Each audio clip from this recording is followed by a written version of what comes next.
Jadi bukan hanya dia mampu membaca dan bukan hanya dia mampu mengerti apa yang dia baca, tapi mampu menganalisa apa yang dia baca. Itu tingkat berpikir ketiga. Dan tingkat berpikir yang paling tinggi adalah creating a new idea, atau bisa memperoleh atau menemukan ide baru, menemukan jalan pemikiran baru dari data dan informasi yang dia baca. Jadi ada 4 tingkatan cara berpikir manusia, dan tingkat menghafal itu adalah yang paling rendah. Nah, terutama survei ya, ini survei itu membuktikan bahwa menghafal dalam bahasa yang tidak kita ketahui itu menurunkan tingkat kecerdasan manusia. Makanya kalau Anda lihat rata-rata negara muslim itu tingkat IQ-nya itu rendah. Karena mereka itu dididik untuk menghafal sesuatu dalam bahasa yang tidak mereka ketahui. Nah, Anda cek aja itu, tingkat IQ rata-rata intelijensia negara-negara di dunia. Nanti Anda akan menemukan Arab Saudi lebih parah dibanding Indonesia. Tingkat IQ-nya lebih rendah. Nah, karena itu terbukti bahwa menghafal dalam bahasa yang tidak kita ketahui itu menurunkan tingkat kecerdasan. Gitu, Pak.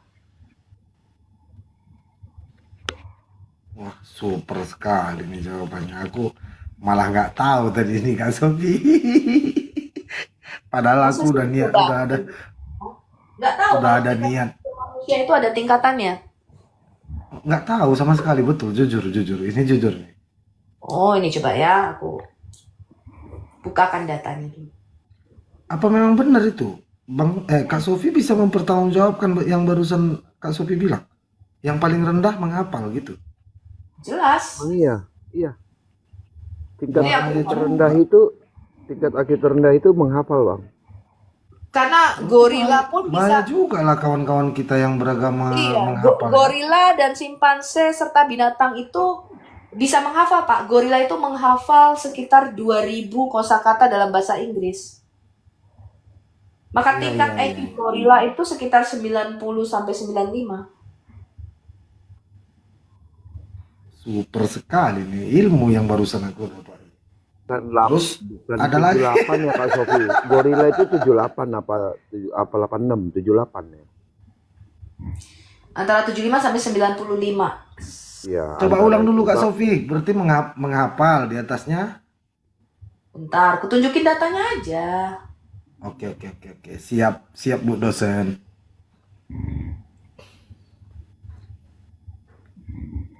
Kan Buat mereka selalu teman-teman yang di bawah. membangga-banggakan diri dengan kami penghafal gitu kan.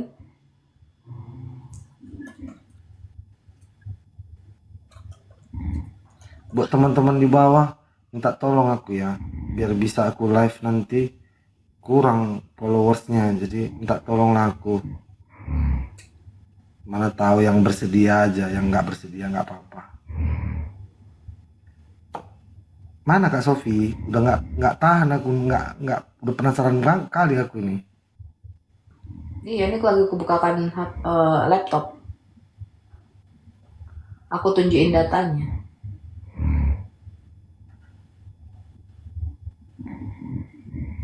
Bang Pendi udah ngorok pula nih. Ditambah menghafal dan minum ASU. Aduh. Wah, ini menurunkan tingkat Ya, IQ. kayak mana cara meminum ASU Kak Sofi? Ada-ada aja Kak Sofi ini terlalu, kalau kayak gitu terlalu nggak enak juga mendengarkannya kan. Air susu unta. Oh itu Kalau ASU. ASI itu kan air susu ibu. Iya, iya, iya, iya, iya. Banyak ilmu di sini ternyata, baru tahu aku. Ini malah 5 ya, menganalisa dan mengevaluasi nih coba ya. Aku kasih Anda, ini tingkatan cara berpikir manusia. Ini justru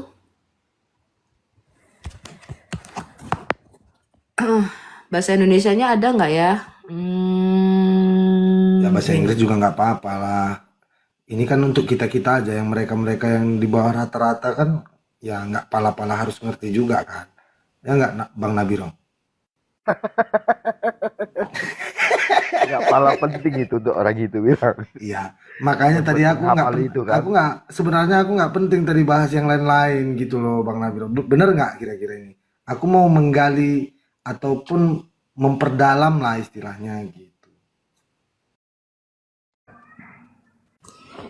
Ini coba.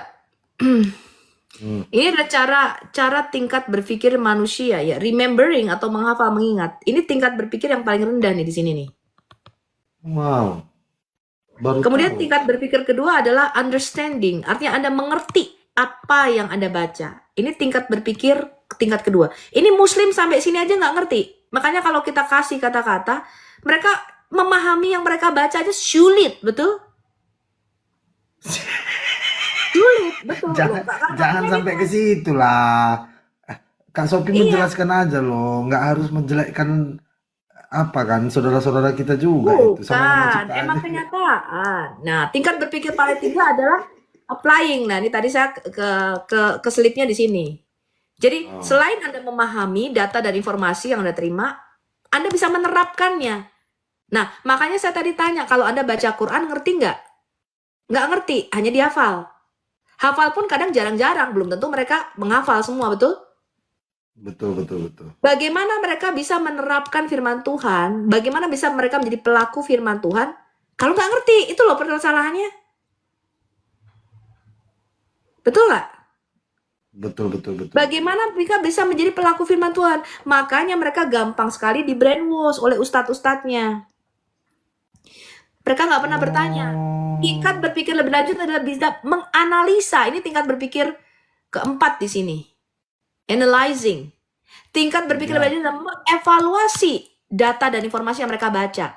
Dan tingkat berpikir paling tinggi adalah menciptakan ide-ide baru. Ini ya kalau nggak percaya ini adalah tingkat berpikir manusia nih. Nih cara berpikir manusia nih. Anda bisa baca ini.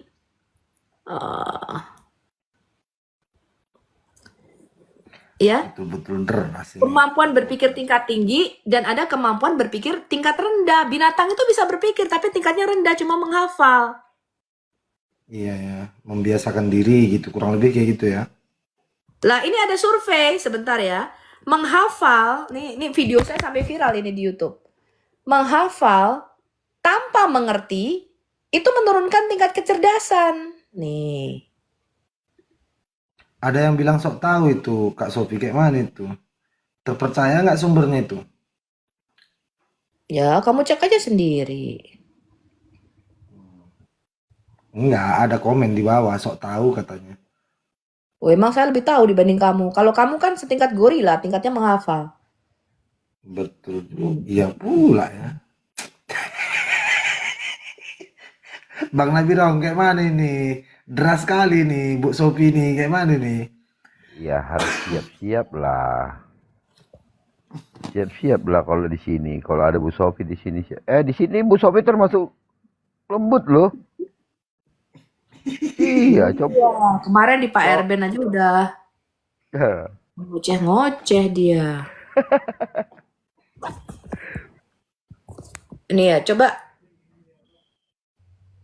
Ini bisa ini nggak? Ini Cinta Laura nih.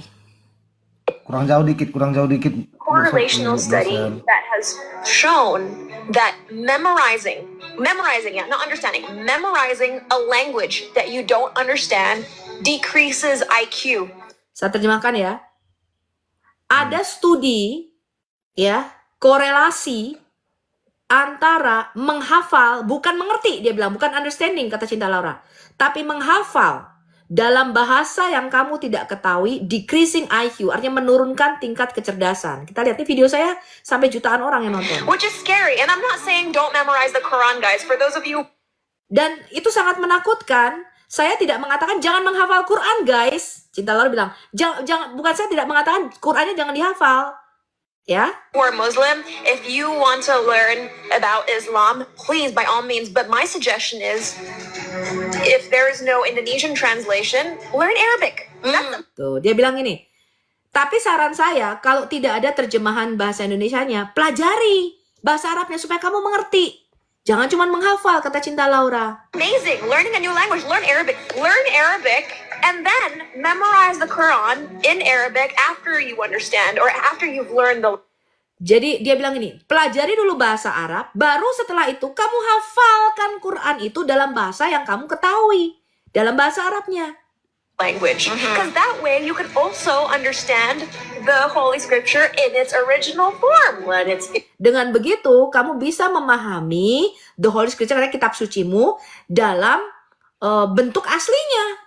intended to say. Yes, and that will prevent you from being misled by certain religious leaders who want you to believe what they believe, which may not necessarily be true, but they know because people don't understand. They say what Nah, itu akan menyelamatkan Anda dari beberapa pemimpin ulama-ulama, pemimpin-pemimpin religius yang mau menyesatkan kamu. Kenapa? Karena apa? Yang membuat kamu di brainwash otaknya. Karena mereka tahu bahwa kamu tidak tahu Al-Quran, kamu nggak tahu artinya, kamu nggak tahu bahasa Arab. Sehingga mereka bisa menyesatkan kamu.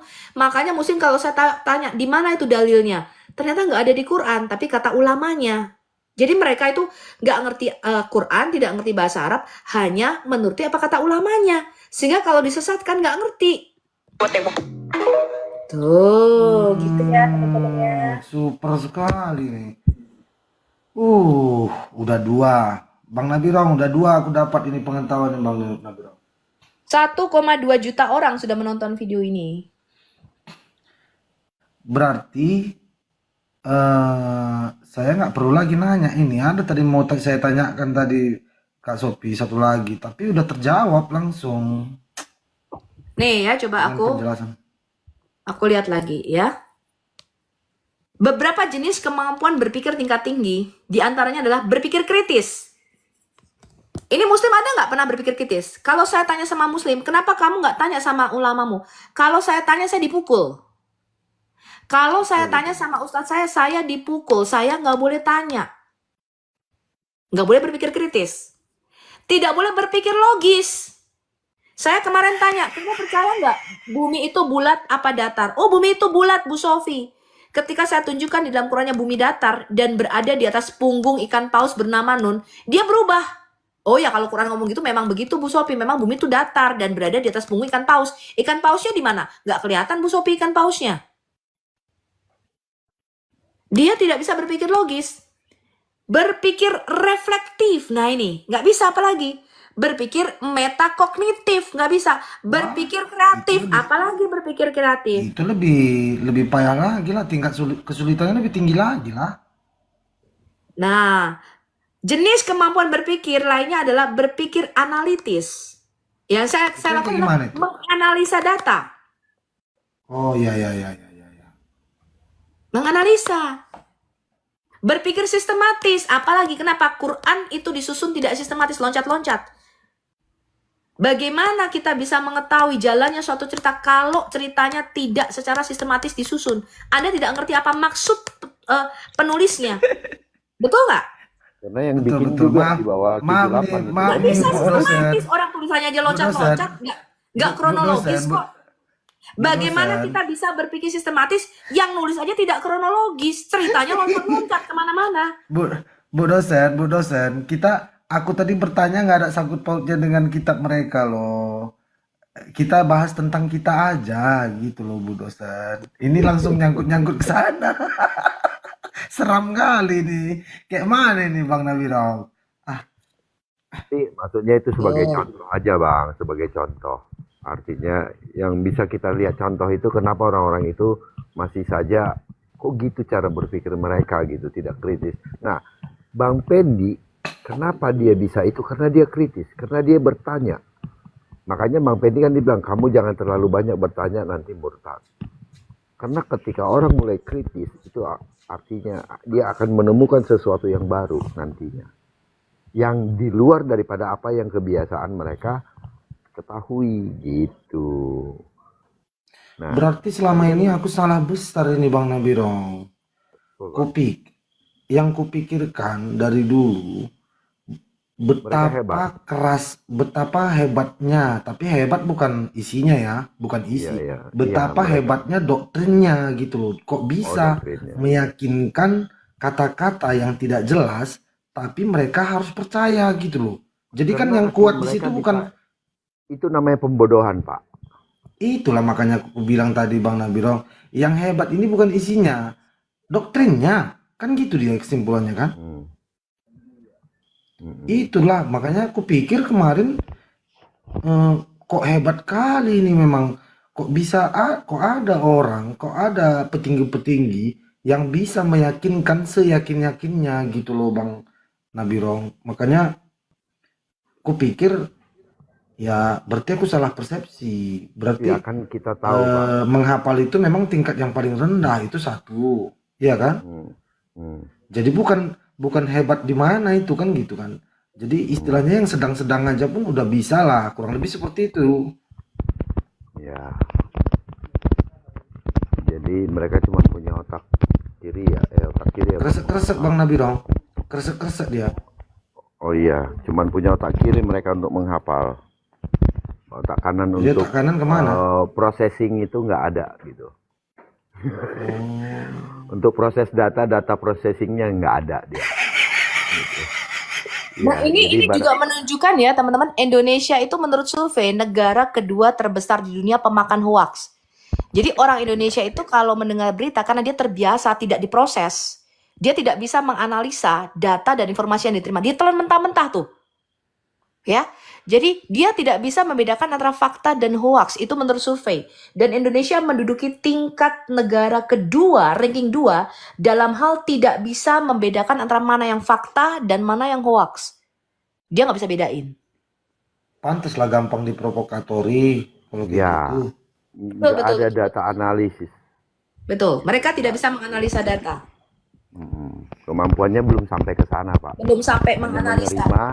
menerima, mengulangi dan Iya. dan Menerima, mulai mengembalikan lagi ke menghafal orang dan lain. ikut patuh, betul. Iya. Jadi makanya kenapa Indonesia itu demo-demo itu bisa digerakkan massa. Kalau Anda tanya ya kenapa bisa demo massa, dan mereka sebenarnya nggak ngerti loh apa yang mereka proteskan. Karena suatu saat waktu saya kuliah saya tanya, kita mau demo, saya bilang kamu tahu nggak apa yang kita demokan materinya? Kenapa mahasiswa harusnya berpikir kritis dong? Jadi sebenarnya mereka hanya ikut-ikutan. Iya, kenapa gampang sekali melakukan itu? Karena orang Indonesia itu tadi, ketika saya baru tahu ini, saya juga baru berpikir kenapa ya orang Indonesia itu gampang sekali diprovokasi.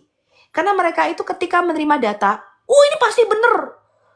Lalu gampang diprovokasi, gampang dihasut. Gampang dihasut, ngerti nggak? Kenapa? Karena dia biasa kan menghafal. Hafalan tuh level berpikir paling dasar nih. Ini saya kasih dari Hidayatullah ya, dari website Islam sendiri, hidayatullah.org.id. Nih, coba ya. Jangan lewat-lewat lah Bang Kak Sofi, Ibu dosen. Aduh. Hah? Kita bahas tentang EQ kalau kebiasaan menghafal gitu ya tadi. Ini topik pembicaraan kita kan gitu kurang lebih Bang Nabirong kan. Iya, Jadi kan apalagi menghafal tapi kita tidak tahu artinya. Yang tidak kita mengerti. Gitu. seram kalau kayak gini seram betul. Gak usah jauh gini Pak. Ketika kita belajar bahasa Inggris, kan kita hafal tapi kan kita mengerti artinya. Pasti artinya dulu yang kita kita hafalin tuh. Pertama itu biasa dari rumah. Ini bangku, ini kursi, ini meja, ini. Nah bedanya bangku sama kursi apa? Nah gitu kan. Iya. Pasti kita ngerti artinya gitu. Nggak hanya kita sebut bahasa Inggrisnya, tetapi kita nggak ngerti artinya. Pasti kita ngerti gitu. Iya, cuman kekurangan kita satu ini Bang Nabirong. Kita kok nggak bisa ya meyakinkan gitu loh. Artinya, sedangkan padahal kita punya segalanya gitu. Punya sejarah, iya. Punya bukti, iya. Punya Bukan nggak saksi, bisa. iya. Itu tadi Bang. Jadi, Ketika ada doktrin dan pembodohan untuk menekan mereka untuk tidak mau menganalisa data, tidak mau mengkritisi. Nah itu yang membuat mereka terpaku di situ. Lo nggak bisa kritis gitu. Nah kalau lo kritis artinya lo udah di luar jalur, langsung dijat nah gitu itu ada komen itu Bang Nabirong. Dibilangnya hanya baca doang kok udah dapat pahala ngapain lagi, kan kurang lebih seperti itu kan. Oh, mereka iya kurang lebih kayak gitu ya. Cuman modal baca udah dapat pahala gitu. Jadi lo nggak usah ini bacot ngebacot aja tiap nggak hari. pala harus pala berbuat mengartikan baik atau gitu aja. memahami kan gitu kan. Iya seperti itu gitu. Bahkan Kita baca Alkitab dapat pahala nggak kira-kira di Bang Nabi Rom? ya enggak lah, kalau tidak melakukan kan dibilang bukan karena hafal. Iblis hafal isi firman Tuhan, makanya itu dia gunakan untuk menjebak orang lain, kan seperti itu. Kan iblis menggunakan itu waktu iblis mencoba Yesus pun dia menggunakan ayat-ayat dari Alkitab, ayat-ayat dari kitab suci, makanya dia. Kalau kita meniru, ini seandainya ini Bang Nabi Rom, kalau kita meniru, kira-kira kita mau nggak? Nggak mau lah ya. Cara mereka, metode, artinya meniru metode mereka, cara menceritakan ataupun meyakinkan murid-murid atau Nggak teman-temannya. bisa, orang Kristen itu sudah terbiasa kritis, Pak. Dari kecil Gitu itu ya? sudah terbiasa untuk kritis. Iya. Nah, sekarang gini, Pak. Bapak orang Sumatera ya? Ya, aku orang Karo, Bang Nabi Rom. Namaku Samuel Septianus Sitepu. Oh, Marga Sitepu. Nih, tingkat berpikir paling rendah tuh. Remembering, understanding, applying. Menghafal, mengerti, dan menerapkan. Ini tingkat berpikir masih paling rendah. Tingkat berpikir tingkat tinggi, high order thinking skills, itu dia bisa menganalisa, mengevaluasi, dan creating a new idea. Nah, ini. Nih. Ini ada tahapan cara berpikir manusia nih. Makanya minumnya jangan asu, minumnya ASI.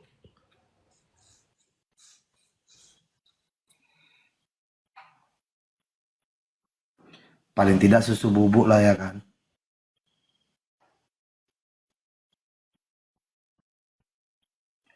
Agamamu Kristen dan agamaku Islam, jadi nggak usah berdebat katanya.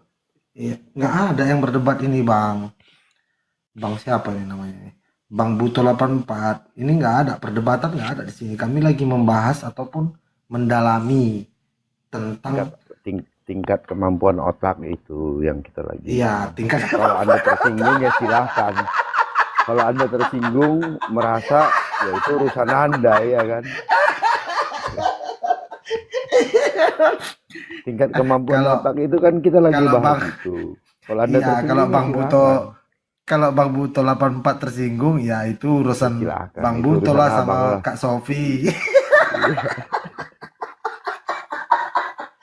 Padahal aku nggak tahu apa-apa tadi ini loh Bang Nabi Rom. Memang betul-betulan tadi aku. Makanya aku yang penasaran, yang bikin otakku nggak bisa menemukannya sampai sekarang Bang Nabi Rom. Tahu nggak apa?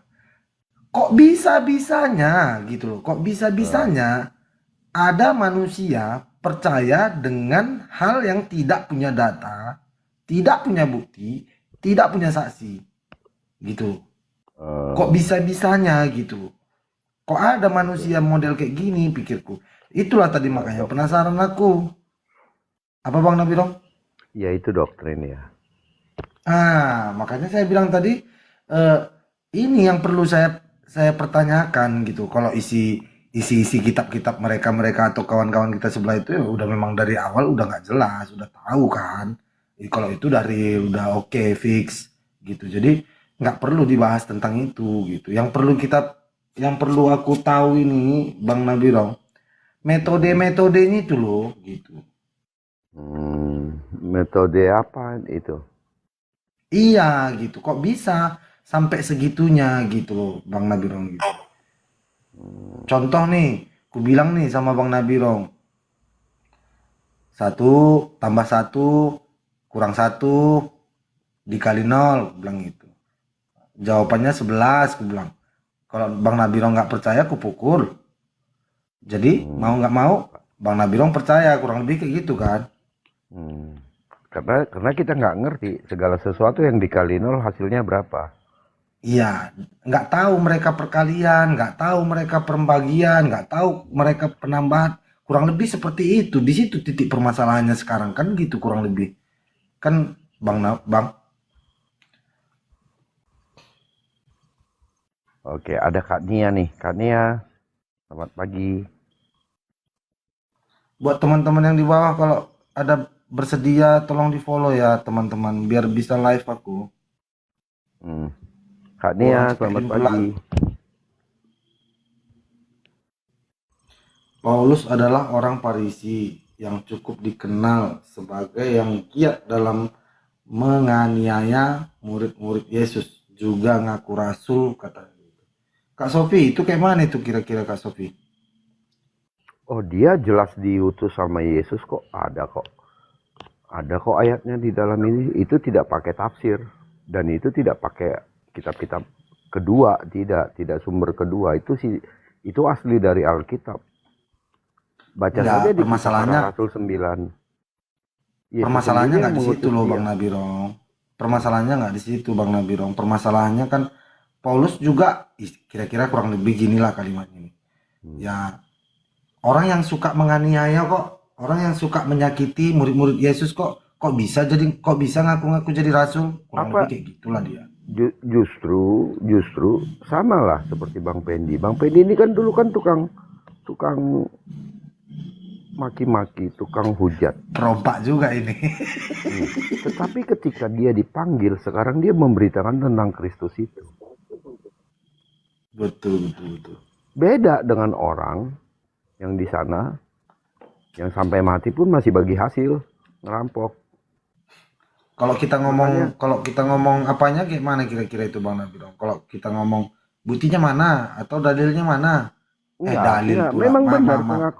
memang benar di dalam ajaran Kristen memang Paulus itu dulunya penganiaya karena dia dulu kan masih tidak percaya dengan Yesus dan mereka masih berkutat di dalam keyakinannya sebagai orang Farisi. Bahkan dia mendapatkan surat kuasa untuk mempersekusi dari petinggi-petinggi agama mereka pada saat itu. Nah, betul nggak dia melakukan itu? Iya betul. Dalam bentuk apa?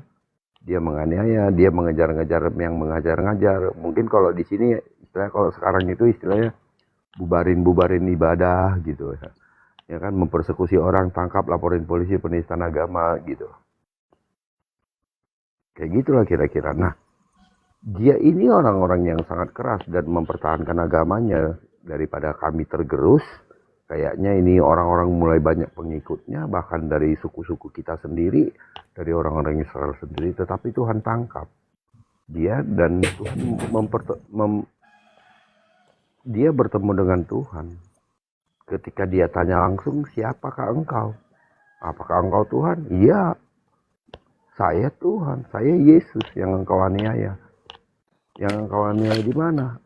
Teman-teman rasul-rasul, utusan-utusan saya yang kau ini dan orang-orang yang percaya kepada saya kan gitu. Artinya bukanlah Paulus langsung menganiaya gebukin Yesus, bukan itu artinya gitu. Nah, di situ kan dia dipanggil langsung. Nah, sekarang yang kita pertanyakan, bagaimana dengan yang lain itu? Apakah dia ada bertemu? Kan tidak. Dia nanyain orang lain. Gue begini loh pengalamannya. Oh itu ini tuh, pasti lo jadi ini. Itu kan asumsi orang lain sebenarnya, sedangkan orang itu tidak berada di tempat juga gitu. Jadi tidak ada, kalau kita mau bilang validasi ya itu tidak valid karena tidak satu pun saksi, tidak satu pun orang yang mengetahui dan tidak diperkenalkan diri gitu.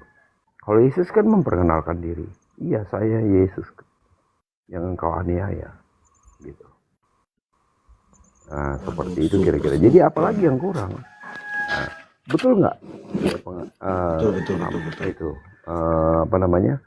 Dia penjahatnya, iya betul. Dia melakukan kejahatan, tapi dari segi penganiayaan terhadap orang berbeda kepercayaan atau pengikut-pengikut Kristus. Dia bukan perampok yang mengambil uang orang lalu memperkaya diri. Gitu. Saya kalau baca literasi yang di luar sana, itu yang dulu itu pelaku-pelaku peperangan itu kekayaannya triliunan Pak, kalau dikurs sampai hari ini loh. Triliunan itu Pak, anak-anak buahnya itu, sahabat-sahabat itu, triliunan. Ada yang berapa triliun, saya ada baca itu, Kalau dikonversi sama uang sekarang itu harta sahabat-sahabat itu triliunan, Pak. Dari mana? Itu hasil mereka merampok perang sana sini, karena mereka membagi hasil. Nah, bagaimana dengan kepalanya? Oh, kepalanya sudah pasti, gitu. Karena kepalanya jauh lebih besar, ya. Pemimpinnya itu jauh lebih besar. Bagiannya, dia adalah bagian yang terbaik. Semua barang terbaik itu bagiannya dia, gitu. Namanya ketua ya kan. Iya, namanya juga iyalah ketua, ya kan, gitu. Kalau orang Medan bilang kan. Aduh, seram juga ini pendidikan hari ini nih.